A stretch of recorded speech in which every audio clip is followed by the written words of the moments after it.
Yes, welcome to 7-Year Motivation with Kevin Inspires. I want to thank you for joining me here today. In the past few days, this week, as a matter of fact, I've been sharing about ways and how to deal with this lockdown, how to maximize opportunities in this lockdown. First, I said keep improving yourself, keep constantly improving yourself. Look for ways that you can improve your skill. Secondly, might be a good manager of your resources, be a good manager of your time, be a good manager of your money, be a good manager of your resources. Great managers prevent waste. Come on now, you can't afford to be wasting the resources that are available to you right now.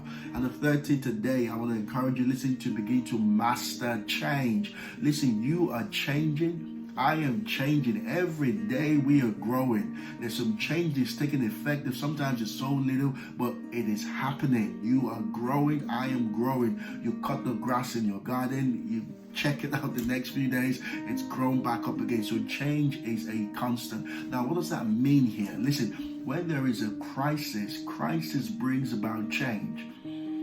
When there's a crisis, financial crisis, a global crisis like we're facing right now, listen, change is going to be born out of it. It's going to be a lot of changes right now. Someone put a comment in one of my posts and said, yeah, embrace the past, Kelvin, because that's the best it's going to be. Listen, no. When there is a crisis, there is change. When there is change, there is a crisis. When there is crisis, listen, there is a change. Change, people, good change. Sometimes changes that you might think it's unfair, but changes are happening. When you experience change, there is a crisis.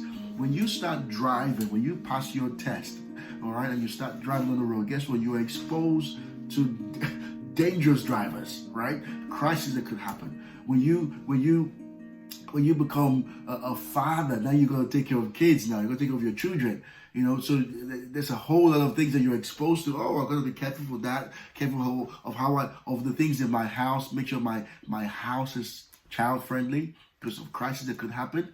Change brings about crisis. Crisis brings about change. The question is, are we willing right now to respond to change? Are we asking ourselves the question, what can I do? What can I improve on? How can I get myself ready for the next change? Because one thing I do know is that seasons are temporary. This season that we're in now is going to change. Seasons coming without your authorization. Seasons coming without your permission. What is happening right now is without that permission. But hey, don't be alarmed. It's time to begin to master change. What can I do right now to maximize the best out of the situation?